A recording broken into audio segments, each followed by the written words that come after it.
Судың пайдасы: күніне қанша су ішу керек? Әрбір адам тәулігіне 2-2,5 литр су ішуі керек екенін білсе де, көбісі бұл тәртіпті ұстана бермейді. Көпшілігі бұл норманың тым көп екенін айтады.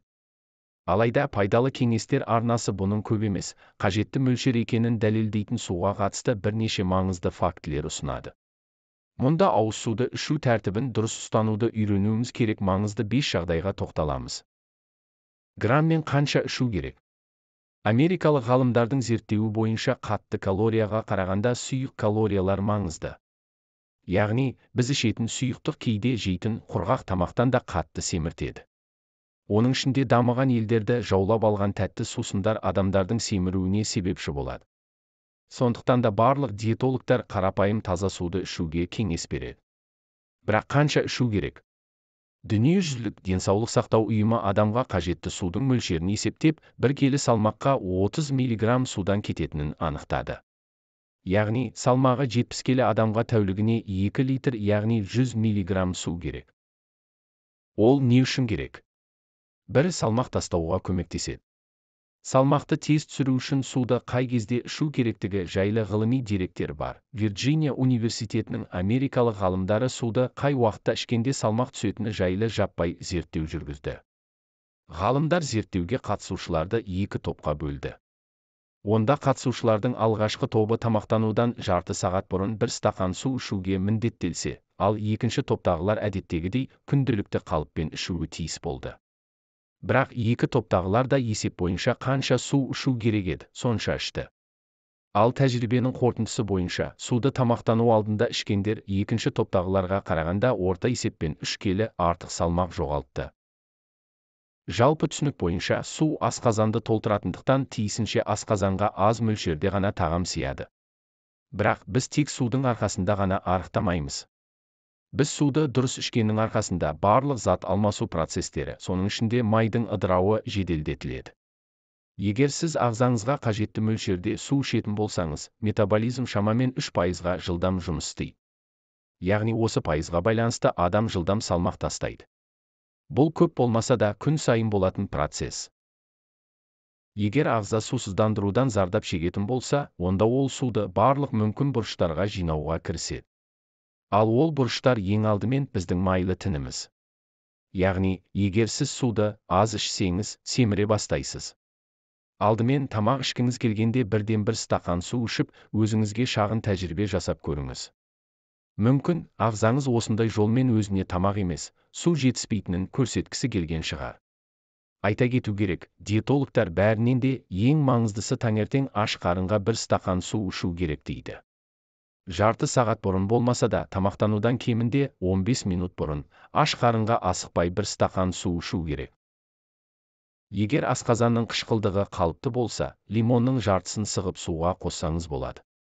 Бұл зат алмасу процестерін жалпы бүкіл ағзаны оятуға көмектеседі. Суды күніне 1-1,5 литрден біртіндеп дұрыс ішу керек және бірте-бірте ұсынылған мөлшерге дейін жеткізу қажет. Бірақ, жанкештілікке салынбай ішу керек, өйткені бірден көп мөлшерде су ішу созылмалы аурулардың өршуіне әкелуі мүмкін. Ең бастысы, қарапайым ауыз суды ішу керек. Себебі шай, кофе, кока-кола, шөптік шайлар секілді басқа сусындар несеп айдайтын әсерге ие. Яғни, олар денедегі су жетіспеушілікті одан әрі арттырады. Сондай-ақ кофе, компот, сүт, лимонад түрлі шырындар да су емес, сұйық тағам. Яғни, олар қарапайым ауыз судың қасиеттеріне ие емес. 2 қысымды реттейді. Орташа алғанда біздің ағзамыздың 75% судан тұрады, сондай-ақ қан да 92% судан тұрады. Сондықтан су жеткіліксіз болған кезде қан қоюланады және қан қысымы көтеріледі. Сол себепті қан қысымы жоғары науқастар қалыпты ауыз су режимін ұстануы керек. Аллергияны бақылайды. Ағзада су жетіспейтін болса, гистаминнің өндірілуі артып, ол ағзадағы қалған суды өз қалауы бойынша дұрыс бөле бастайды. Ал гистамин артық болса, онда ол аллергияны белсендіреді. Сондықтан аллергиясы бар адамдарға талап етілген нормада су ішкен өте маңызды. 4 буындардағы ауырсынуды жеңілдетеді. Әрине, су біздің буындарымыз үшін қажет. Біле білсеңіз, шораяқ, артроз, остеохондроз секілді аурулар ағзаға судың үнемі жетіспеушілігінен туындайды. Өйткені шеміршек талшығына жеткілікті мөлшерде қоректік заттар түспесе және қан айналым дұрыс жүрмесе ол тез тозады. Тек бұлшық еттерді ғана емес, сондай-ақ шеміршек тіндерін де жақсы жағдайда сақтау керек. Себебі соның арқасында шеміршек тініне қоректік заттар түседі. Сондай-ақ ішу балансын сақтау керек, яғни тәулігіне кем дегенде 2 литр су ішуге тырысыңыз. Әсіресе дене жаттығуы кезінде әрбір 15 минут жаттығу сайын бір жұтым су ішу керек. Айта кетейік, ағзада су жеткіліксіз болған кезде барлық ферменттердің өндірісі баяулап, энергетикалық белсенділік төмендейді. Ондай кезде біз өзіміз ойлағаннан гөрі тез шаршаймыз. Соның салдарынан тіпті жаттығуларға да барудан қашамыз. 5. Шаштың жылтыр болуын қамтамасыз етеді. Косметологтар өз қабылдауына келгендерден ең алдымен су ішу режимі жайлы сұрайды. Өйткені судың жетіспеушілігі бет терісіне әсер етеді.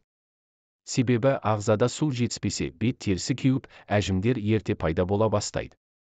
Сондай-ақ ағзаға ау жетіспесе шаш жылтырамай, сынғыш болады. Су тіпті витаминдерден де қатты маңызды. Сондықтан косметологтар ең алдымен тәулігіне кемінде 2 литр су ішу керектігін айтады. Нені түсіну маңызды? Ағзада су жеткіліксіз болғанда, ағзамыз өмірлік функцияларды сақтау үшін клеткалар мен тіндердегі суды ала бастайды. Бірақ бұл кезде тіпті ең маңызды органдар да зардап шегуі мүмкін.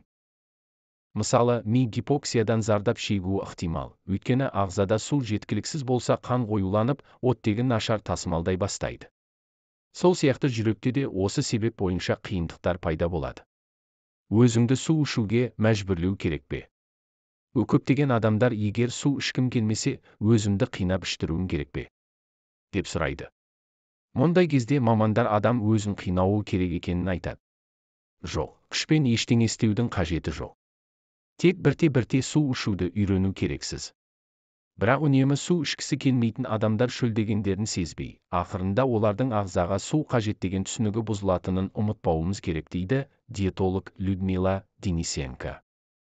Адамдар бұл кезде өздеріне есеп бермейді, және жасы келе олардың ағзасы тұрақты созылмалы сусыздануға ұшырайды.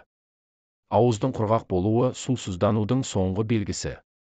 Ондай кезде ағзада бұл сезім болмаса да, ол су тапшылығынан зардап шегеді. Сондықтан өзіңізді басынан бастап су ішуге үйреткеніңіз жөн. Егер сіз өзіңізді жеткілікті мөлшерде су ішуге үйрете алмасаңыз, оны дәрі ретінде қабылдауға тырысыңыз. Өйткені адам дәрінің маңызды екенін біле отырып, оны сағатқа қарап ішеді. Сондықтан суды да дәрі ретінде қабылдап ішкен дұрыс. Видео ұнаса арнама тіркеліп, өз пікіріңізді білдіре кетіңіз. Сіздің ойыңыз біз үшін өте маңызды. Рахмет.